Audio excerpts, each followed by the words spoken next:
Welcome back to Punk Rock Theologian. Today we are wrapping up 2023 and looking ahead to the new year. Because about this time last year, I had this crazy idea of sharing a daily devotional, a book called Wisdom for Today, that takes a quick highlight reel through the whole Bible in the course of a year. I was hoping to kind of bring people along with me through that so that they could get to see a highlight of the Bible. For a while there, I thought I kind of bit off more than I could chew. That turned out to be a lot for me, of trying to record and post a video every single day all year long. Many of you have been seeing those videos. I got enough engagement on that it inspired me to keep going with it. And I'm not going to just do the same book over again. I'm going to actually do one that comes from my own history. It's an old book. It's from 1935. It's called My Utmost for His Highest, by a man named Oswald Chambers. This was the first real kind of a study thing that I did when I started becoming the Bible nerd that led me to where I am now. And it's been 20 years since I've read this book. What I can tell you is back then, it was pretty deep and hard to understand for me. So I'm really interested to see how that has changed, because I have changed a lot in 20 years and I want to see if my perspective on this is different. But also, I know this is great theology. This book has been highly respected for almost 90 years now. It's good stuff. And so I'm interested to see what we find going through it in the course of the coming year. I want to take a couple minutes to just explore what this book is about and how I'm approaching it. Again, the title is My Utmost for His Highest, which is not a way we talk anymore, but really that's just an old way of saying giving my very best because God deserves it. And he takes that idea from Philippians 1:20, where Paul says, "For I fully expect and hope that I will never be ashamed, but that I will continue to be bold for Christ, as I have been in the past. And I trust that my life will bring honor to Christ, whether I live or die." Paul was all about giving his very best, giving absolutely everything he had for the sake of Christ, because Jesus is worth it. And he thought we should be too. That's why he said in 1 Corinthians 9:24, "Don't you realize that in a race, everyone runs, but only one person gets the prize? So run to win." Elsewhere in Colossians 3:23, he tells us, "Work willingly at whatever you do, as though you were working for the Lord rather than for people." And it's not like this is a big stretch. He got this idea directly from what Jesus said in Matthew 6:33. "Seek the kingdom of God above all else and live righteously, and he will give you everything you need." It really just boils down to honoring God with the life that we're living. I really think this is something that we mess up as Christians, because we take all of those verses and we just feel pressure from it. Like it's,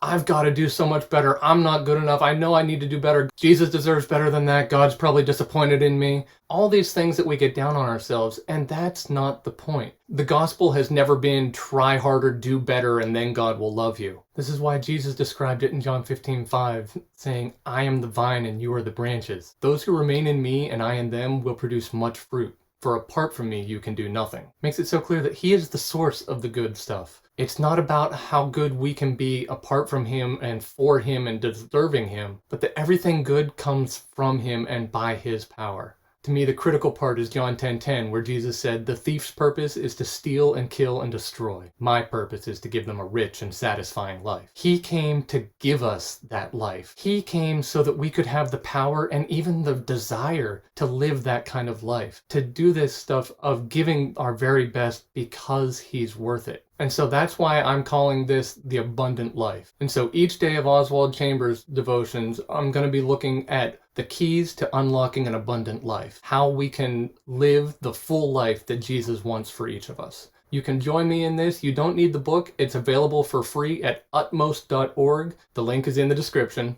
And I hope you'll join me as we seek to learn how to have the rich and satisfying life that Jesus wants for each one of us.